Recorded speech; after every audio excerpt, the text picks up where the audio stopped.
times. Atenção. Vamos primeiro à classificação do Campeonato Brasileiro, a briga pelo título. Palmeiras, Flamengo, Botafogo, Atlético, Grêmio e Bragantino na briga. A situação no Grêmio e Bragantino um pouco mais difícil. Palmeiras, Flamengo, Botafogo e Atlético no G4. E lá embaixo, hein? América e Curitiba rebaixados. Goiás numa situação delicadíssima. Só pode chegar a 44 pontos. O Bahia tem 41, o Vasco 42, Santos 43, Corinthians e Cruzeiro 44. No Brasileirão, atenção, o Vasco, 16º, 42 pontos, 11 vitórias. 11 vitórias, hein? 9 empates, 15 derrotas, 40% de aproveitamento. O Corinthians, 14º, 44 pontos, 10 vitórias. 10 vitórias é o critério de desempate. 14 empates e 11 derrotas, 42% de aproveitamento. Olha, tensão no ar. Tensão no ar. Difícil. Jogo tenso. Casa cheia, São Januário. É pressão pra cima dos dois times, Renato. Pressão. E assim, de verdade, eu acho que essa talvez seja a grande palavra para dois clubes de massa, né? Dois clubes que, apesar de estarem em uma situação muito semelhante ali na tabela, de quando você olha e a gente vê o aproveitamento, é muito parecido. O Corinthians empatou demais, né? Acho que a grande diferença das campanhas é essa. Até o momento de temporada é muito diferente, né? Porque o Vasco está nessa situação porque ele começa muito mal. O Vasco, se a gente olhar para desempenho, ele vem num crescimento, ele vem numa curva para cima, né? O Corinthians não. O Corinthians, ele vinha nessa curva para cima, aí aconteceu o que aconteceu sexta-feira em Itaquera. Acho que talvez seja uma das noites mais bizarras pro corintiano. Acho que talvez dentro da sua própria casa, né? Que é uma casa recente e tal. Eu não me recordo de um dia que o Corinthians tenha vivido um negócio tão bizarro. Teve uma derrota pro Flamengo ali na pandemia, mas aí o estádio não estava cheio e tal, te dá uma outra conotação. Mas assim, era o Flamengo também, a qualidade que o Flamengo tem. Então assim, estou muito curioso para ver como que o Corinthians animicamente vai responder nesse seu próximo compromisso. Eu acho que em contexto, olhando para contexto, hoje o Corinthians, por ser um time que ainda não está desenvolvido, não está totalmente trabalhado, talvez ele se sinta mais confortável com esse jogo de São Januário.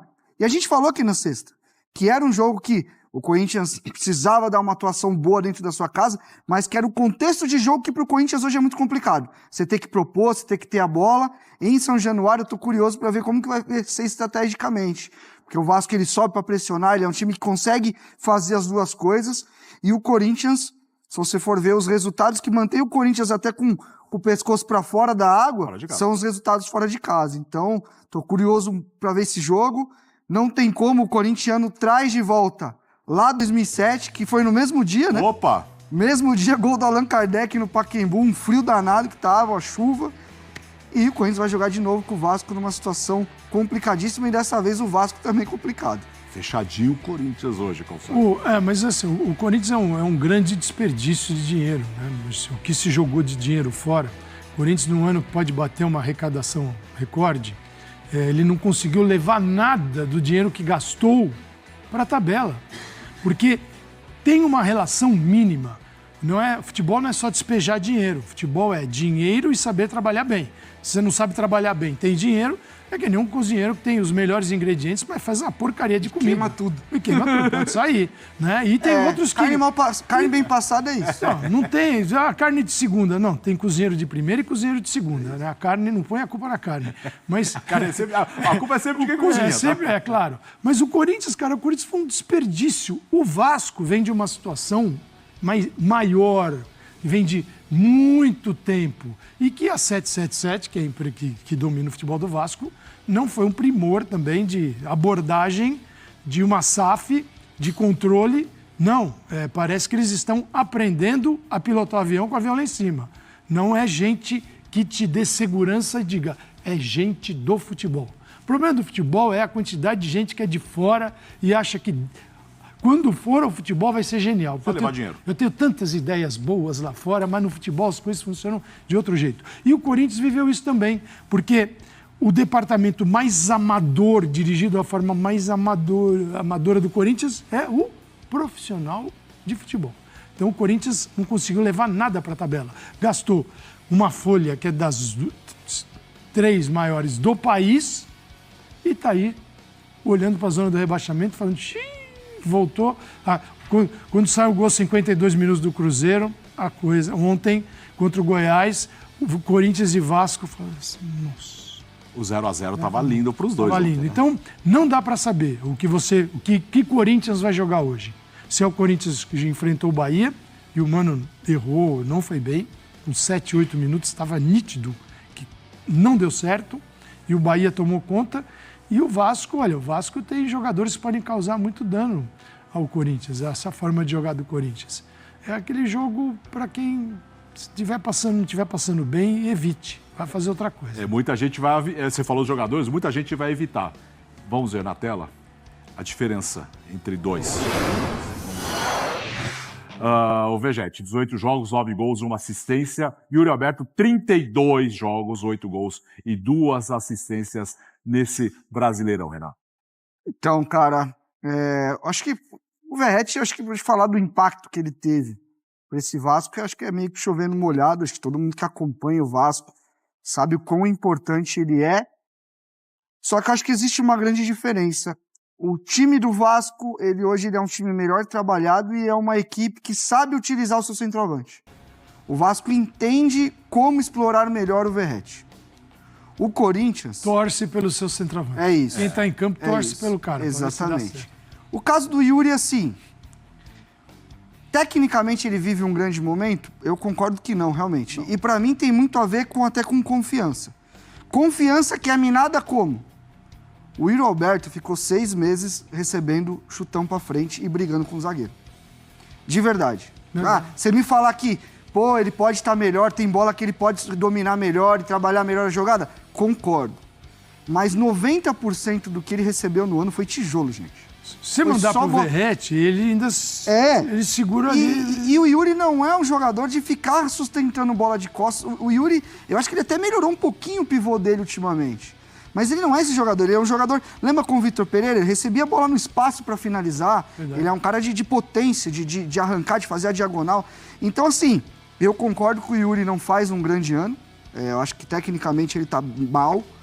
Mas eu acho que ele também é fruto do ano que o Corinthians não teve. E aí baixou a confiança. Do modelo de jogo. E aí a confiança vai pro saco. Aí ele faz um gol que ele fez na Vila. E aí ajoelha, chora. Você vê que o cara não tá legal psicologicamente, porque a pressão tá vindo muito grande. Até pelos valores que foram envolvidos na chegada dele. A gente tá falando de um jogador de 22, 23 anos também, muito jovem ainda. Mas eu acho que ele é muito mais vítima de um ano terrível do Corinthians em questão de planejamento e não ter um modelo de jogo do que culpado. E aí tira a confiança do jogador em situações que ele normalmente faria o gol. Aquela bola que... Tá bom, essa é a bola... contratado, né? Exatamente. Essa é a bola que no ano passado, com o Vitor Pereira, elas entravam tranquilamente. Agora, é um negócio assim que o time torce por ele. Mas ele é resultado também dessa loucura toda, desse... É difícil definir, né, o que o Corinthians conseguiu fazer no futebol esse ano. Por isso que o Duílio perdeu a eleição. Sim. Ele perdeu a eleição. Ele foi derrotado na eleição, esse grupo, por 2 motivos. Primeiro, pela forma como lidou com o futebol.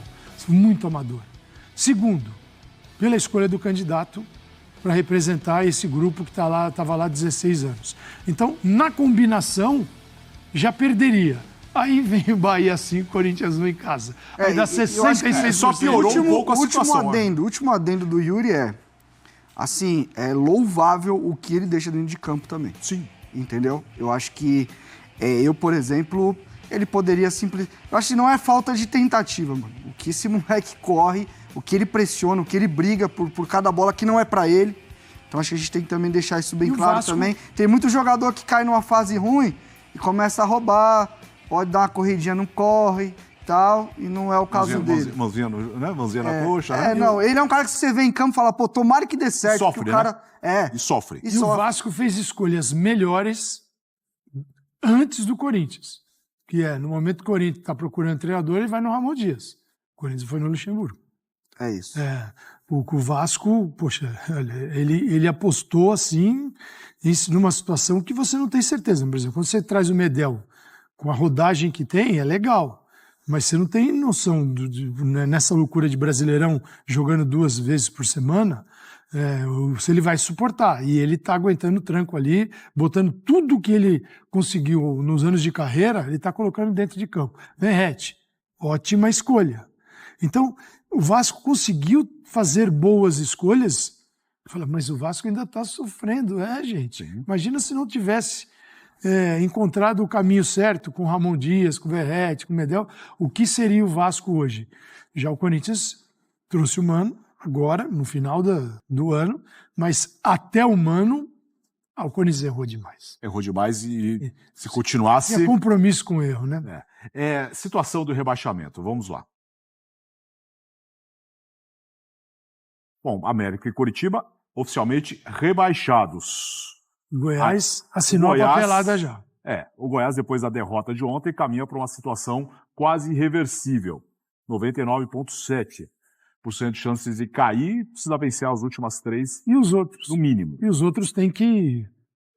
É uma combinação de resultados favorável ao Goiás com vitórias consecutivas que ele não teve até agora. Então, é acreditar no suprassumo do milagre. Né? Não fez até agora, não vai ser, vai fazer na reta final, né? Então tem uma vaga aí, Alex. E você vê que o Corinthians tem ali por volta de 7%, só que esse número pode... Gente, esse número não é uma garantia. Não, entendeu? Nenhuma garantia, porque se o Corinthians perder hoje, começa a enxergar uma Só queria situação informar difícil. que o Botafogo já teve mais de 90% de chance de ser campeão brasileiro.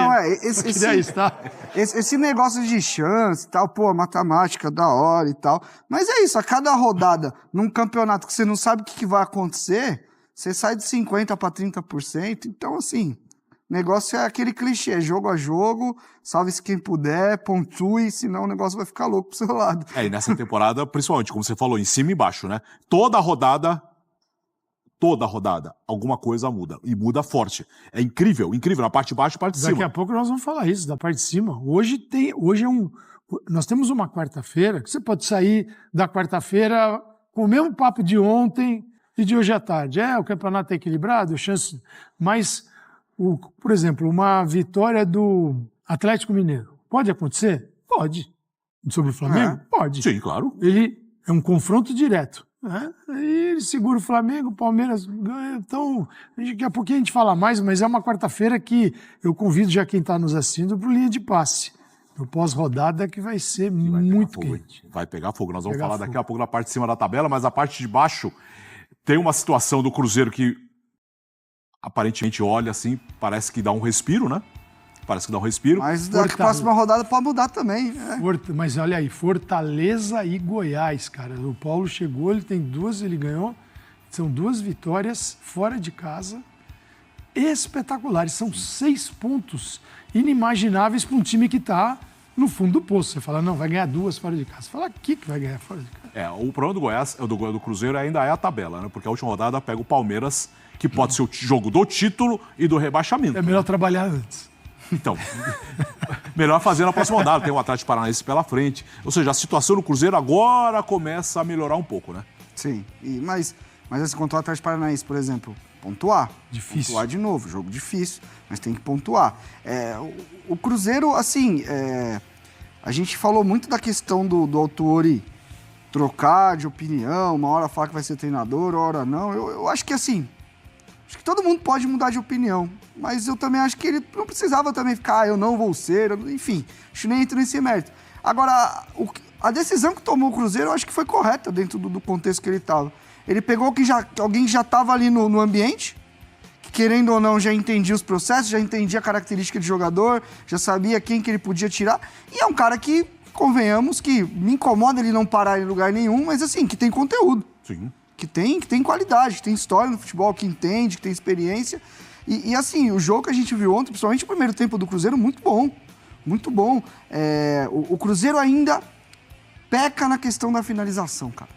O Cruzeiro, para fazer um gol, é um parto, cara. É um negócio muito louco. Como a equipe tem dificuldade para...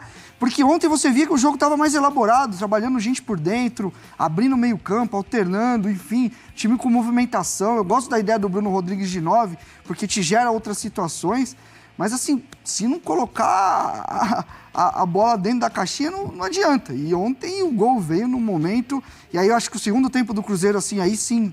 um pouco mais em queda, não perdeu um pouco da pegada que teve na primeira etapa. Mas assim, ontem, é aquele papo, né? Quem tinha problema de coração e ficou entre nós, mas o Cruzeiro tem uma situação, mas assim, a vitória de ontem traz o Cruzeiro para algo muito objetivo, que é Atlético Paranaense em casa, depois tem Botafogo e Palmeiras. Então ele entra na disputa pelo título e o Botafogo, mesmo que Botafogo já era, tá bom, mas o Botafogo tá lutando por a melhor classificação possível. Então, são jogos muito difíceis. O jogo do Atlético não é jogo fácil, não. É um jogo extremamente complicado. Porém, ele pode tratar esse jogo como a salvação, porque ele vai a 47 pontos se vencer, jogando em casa, que é uma dificuldade também, o Cruzeiro, né, com jogar em casa, mas se ele for a 47, acabou a história. Aí Palmeiras e Botafogo é outra conversa. Porque ele precisa de 3 pontos, ele tem 44. Tá bom, muito simples. 1 ponto em cada jogo, tá lindo. Mas a oportunidade de 2 pontos em 3... cada jogo, acho que ainda até segura também. É mais arriscado, mas até seguro. 46 é que se ele ganhar, se ele perder uma, empatar 2, vai. Bom, porque 2 pro jogo, eu falei, não dá. Eu não consegui. Não dá. E é muita coisa, 2 pro jogo dá 6 pontos. Também mudaram, eu não tô sabendo. Mas só se perder 2, tá? É isso aí. Mas então ele tem, realmente a gente criou uma série de finais, né? Incrível. Como ele jogou uma final ontem, como vai jogar. É que esta aqui é final mesmo. Sim. Se ele sair com os 3 pontos, acabou o sofrimento. 47, não vai cair 47. Não vai cair. Isso vale para o jogo de hoje, Corinthians e Vasco. O Corinthians tem 44. 47 não cai. Se for a 47, 3 pontos ainda, né? Não cai. Se for a 47, aí já era. Vamos ouvir os personagens, o pessoal da comissão técnica do jogo de ontem lá em Goiânia. Cada jogo que a gente tem jogado aí não é uma final, não. É jogo da vida. É jogo da vida, que é muito mais do que final, né? Tem que ter muita coragem para se jogar um jogo desse. O fato da gente tá vindo aí de 7 pontos em 9 nos últimos 3 jogos não dá garantia nenhuma de que a gente vai ganhar o próximo jogo, né? Então, na verdade, o que a gente tem que levar para o próximo jogo é o aprendizado dos processos que nos fez nos preparar para esses jogos. A gente busca ter coragem para melhorar nossa qualidade de jogo, mas isso não vai adiantar nada se a gente não for decisivo. Então a gente precisa ser decisivo atrás, a gente precisa ser decisivo na frente, a gente precisa ser pragmático, porque nesse momento, um futebol de excelência, atrativo, isso daí é segundo plano, que a gente precisa ser competitivo, ser uma equipe unida e que vai lutar em todas as bolas, em todos os minutos, até o final do jogo, como foi hoje. Enquanto tiver vida, nós vamos lutar. Enquanto tiver vida, nós vamos lutar. Vamos ajustar a casa, vamos tentar nos fortalecer internamente, porque a gente sabe que internamente já nos deu por rebaixado. Enquanto nós tivermos essa esperança, essa força para poder lutar, nós vamos lutar de corpo e alma para entregar um melhor resultado para o Goiás. Vamos lá, atenção para os próximos jogos. Então, no caso do Cruzeiro, já falamos, Atlético Paranaense, Botafogo e Palmeiras. Venceu o Atlético Paranaense em casa, está fora do rebaixamento. O Corinthians, Vasco, hoje em São Januário, em casa contra o Inter e depois fora contra o Curitiba, já rebaixado. O Inter praticamente não tem nenhum risco mais de rebaixamento. O Santos tem Fluminense em casa, Atlético Paranaense fora e Fortaleza em casa. O Vasco, Corinthians, Grêmio e Bragantino. O Bahia, São Paulo, América Mineiro e Atlético Mineiro. Esse jogo também tem muita questão ali em jogo, porque o jogo Bahia e Atlético pode interferir no Cruzeiro. Sim. E o Atlético pode brigar pelo G4 ali, e o Bahia uma vitória para não cair. Ou seja, tem muita emoção ali. Agora, a tabela do Vasco, se não vencer hoje, é difícil. É difícil. Né, Renato?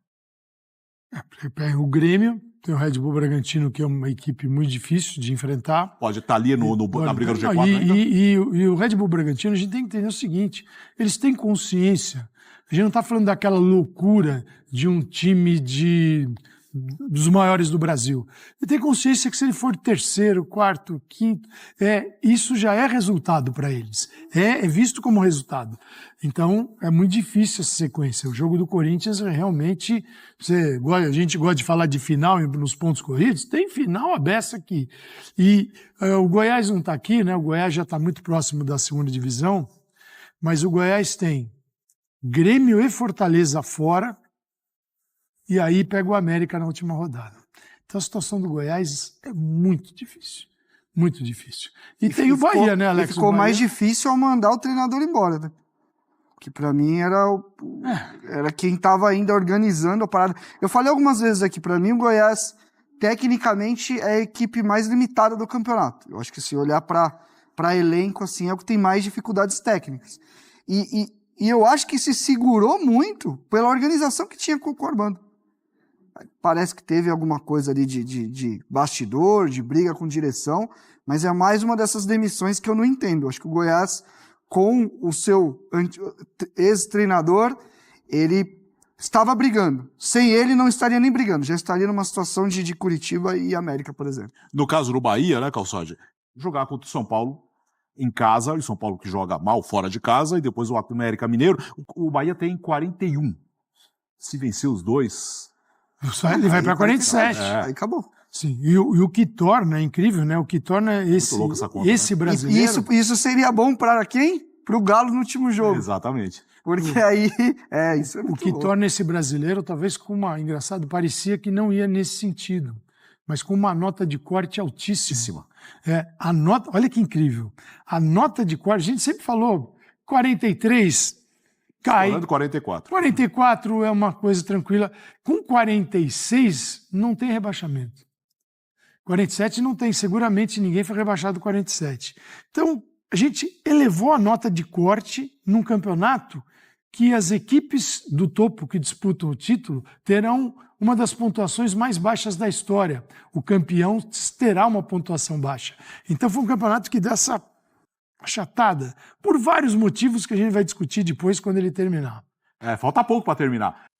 A reta final do Brasileirão reserva emoções intensas, especialmente na luta contra o rebaixamento para a Série B. Com apenas 9 dias para o término do torneio, as últimas 3 rodadas se tornam cruciais, e a ansiedade toma conta das torcidas. Enquanto América Mineiro e Coritiba já tiveram suas quedas confirmadas por antecipação e estão fora dessa acirrada disputa, a batalha pela permanência na elite está mais acirrada do que nunca. Nesse contexto, 10 times ainda mantêm chances matemáticas de queda, transformando cada confronto em uma verdadeira luta pela sobrevivência. Entre essas equipes, Cuiabá, São Paulo e Internacional parecem estar praticamente garantidos, ocupando posições mais tranquilas na tabela. Por outro lado, o Goiás, atualmente em 18º lugar, se encontra em situação delicada, estando a 7 pontos do primeiro time fora da zona de rebaixamento. O próximo desafio do Esmeraldino pode ser determinante para seu futuro na competição, e uma combinação de resultados pode confirmar o rebaixamento já na próxima rodada. E você, torcedor, como está encarando essa fase decisiva do campeonato? Comente abaixo e compartilhe suas expectativas para os próximos confrontos. Não se esqueça de se inscrever no canal para mais análises e deixar o like se está ansioso por mais emoções no futebol brasileiro. Até a próxima!